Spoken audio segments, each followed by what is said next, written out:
Mentiras contadas sobre a Igreja. Rio de Janeiro, 26 de setembro de 2004. Salve Maria! Primeiramente, parabenizo os membros da Associação Monfort por manterem um site tão bom à disposição dos leitores. Tenho algumas dúvidas, principalmente históricas, de assunto que já os vi comentando.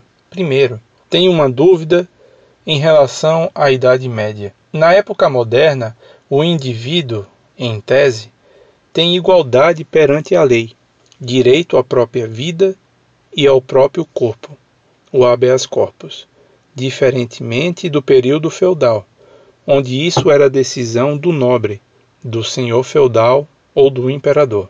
Minha dúvida é se a Igreja infalivelmente aprova, coloco o verbo no presente porque as decisões infalíveis da Igreja não mudam conforme o tempo. Essa prática, ou se não aprova, mas era desobedecida nesse período. Caso aprovasse essa prática do período medieval, quero saber se desaprova a prática do período moderno. Em suas declarações atuais, sei que ela exalta os direitos humanos comuns aos tempos modernos. Quando digo comuns, me refiro a definidos nos tempos modernos, já que não são postos em prática e a Igreja é a voz que mais os defende. Segundo, em algumas aulas que assisto, principalmente sobre filosofia e antropologia, a Igreja é citada em cerca de 4 aspectos. Primeiro aspecto, é um dos pilares da civilização ocidental. Segundo aspecto, tem uma ideia de decadência em relação ao mundo, ao contrário da visão de evolução dos tempos atuais. Terceiro aspecto, dizia que os negros não tinham alma, ao contrário dos índios, que eram vistos como o homem puro que pode ser recuperado, pois não estava no velho mundo, mas no novo mundo, e que por isso os negros podiam ser escravos. Pessoalmente, vejo isso como uma mentira histórica, porque os escravos eram batizados, mesmo que à força. Logo, a Igreja os consideravam como pessoas, pois nunca batizou animais. Está correto o meu raciocínio? Mas como uma mentira histórica pode se tornar um senso comum e, pior, ensinada em faculdades? Quarto aspecto, a Igreja coibia qualquer tipo de avanço científico, não artístico ou filosófico, pois estes ela até incentivava. E dentre as razões para que fizesse isso, estava o fato de que considerava pesquisas científicas e seus avanços como ocultismo e bruxaria. Isso é verdade? Ou a Igreja é usada como bode expiatório para explicar os problemas da Idade Média? Terceira pergunta. A prática da tortura como condenação, inclusive para penitenciar os pecados, e como método de obter confissões era aceita no período medieval e até depois dele. Pergunto se a Igreja aceitava esses métodos devido à mentalidade da época ou se realmente defendia essa prática como legítima. Quarta pergunta. Pessoalmente, detesto o esquerdismo, marxismo, comunismo, anarquismo, etc. Tudo que se originou dele, principalmente por seu ateísmo, mas também pelo fracasso histórico, genocídios, golpes baixos, espionagens, etc. Por ser um regime utópico que nunca mostrou aplicabilidade no que defende, senão não seria utopia. Mas que, em nome dessa utopia, aceita cometer qualquer tipo de crime, e, logicamente, porque a Igreja Católica já condenou essas práticas. O anarquismo, não sei se condenou, mas, seja como for, é uma doutrina tão fraca que só deve servir mesmo para formar gangues. Porém, a ideia de um Estado forte que garante direitos básicos para a população não me parece de todo errada, e a ideia de coletividade também não. Isso também está condenado pela Igreja. A questão de ricos cada vez mais ricos, pois dinheiro faz dinheiro, e pobres cada vez mais pobres, não é algo verdadeiro e legítimo nas reclamações dos esquerdistas? Quinta pergunta. a inflexibilidade das posições sociais na Idade Média não é semelhante ao regime de castas na Índia? O direito divino dos reis pode ser considerado legítimo perante a Igreja? E termino por colocar não uma dúvida, mas uma preocupação. Nos tempos atuais, acho que, depois dos anos 60, vivemos em uma crise moral sem igual, pelo que sei. Não considero mais nossa sociedade e civilização como cristã. Pouquíssimas são as pessoas que se dizem católicas que realmente acreditam na doutrina da Igreja. Inclusive, pessoas religiosas parecem ter construído sua própria religiosidade. Aqui no site, vejo que boa parte desses problemas são atribuídos ao Concílio Vaticano II. Será que, se os erros forem superados, a Igreja voltaria a ocupar a posição que ocupava antes do Concílio Vaticano II?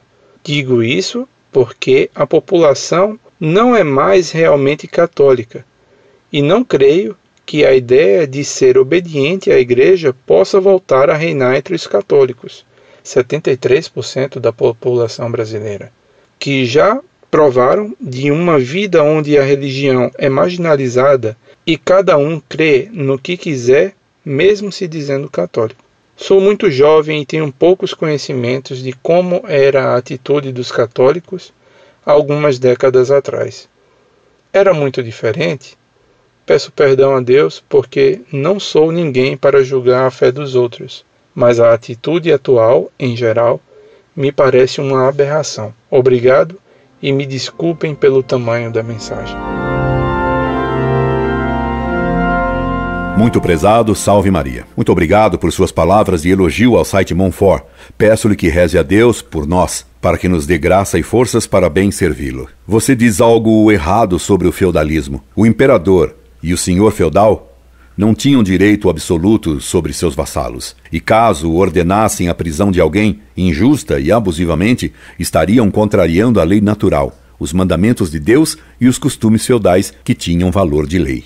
O feudalismo respeitava enormemente os costumes e privilégios de todos os estados sociais. O senhor jamais poderia aumentar as taxas feudais, e jamais poderia expulsar o vassalo de seu feudo, ainda que ele deixasse de pagar as taxas devidas. Os abusos sobre os súditos começaram a aparecer mais com a monarquia absoluta, de origem protestante e renascentista.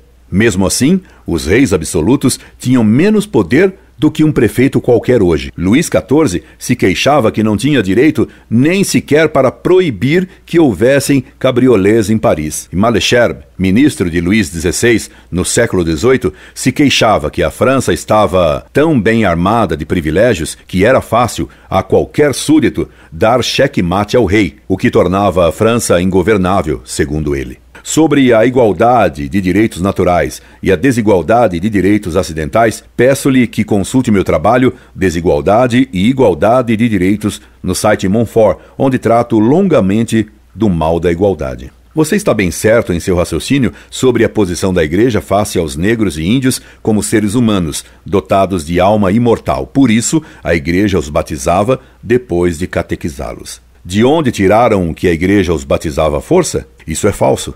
Pode ser que algum ignorante bruto fizesse isso, mas isso era tido como pecado de sacrilégio. A Igreja sempre ensinou que batizar alguém que não o queira é sacrilégio e faz parte do rito do batismo perguntar à pessoa que vai ser batizada: queres ser batizado? Sobre as almas dos índios, já na carta de Pero Vaz de Caminha se diz que na terra descoberta a maior riqueza eram as almas dos índios a conquistar.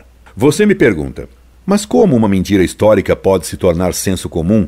E pior, ensinada em faculdades? Muito simplesmente porque as faculdades, de modo geral, caíram nas mãos dos inimigos da Igreja. E isto também vale, e dolorosamente, ainda mais para as universidades ditas católicas, em muitas das quais se ensinam todas as doutrinas contra a Igreja. A única coisa que normalmente nelas não se ensina é o catolicismo. Também é falso que a Igreja coibia a ciência, pois foi a Igreja que fundou as universidades e as primeiras universidades foram as de medicina e de direito. Quando a Igreja coibia a feitiçaria, era feitiçaria mesmo. Mas a feitiçaria só cresceu mais na Idade Moderna, e foi em países protestantes que ela mais se alastrou, e foram os protestantes que mais coibiram as bruxas. Foi a Igreja que declarou nulas as confissões obtidas por tortura, e foi a Igreja que colocou limites à tortura, que era um método usado por todos os governos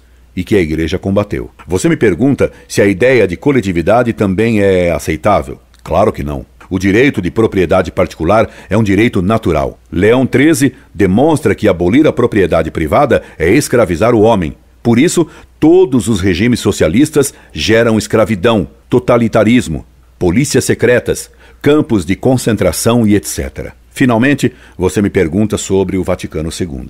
Sim, é verdade. A situação trágica da Igreja hoje vem muito do Vaticano II. Mas não só dele. Há muito tempo, os hereges estão trabalhando para destruir a Igreja desde o interior dela.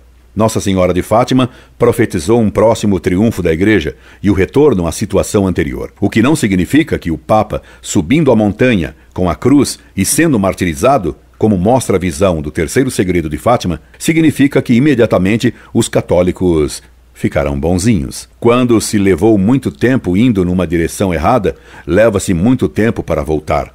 Na história, nada se faz de repente. Nem a ressurreição de Cristo não causou uma mudança radical no mundo imediatamente. Para construir o apogeu da Igreja, passaram-se 1.200 anos de luta e de martírios. Vai ser necessário muita luta e muito martírio para reconduzir a sociedade a uma vida completamente católica de novo. Em todo caso, não se luta somente para ter a vitória, ainda mais imediatamente, mas pela justiça, pela verdade e pelo bem. Incorde Jesus Semper, Orlando Fedeli.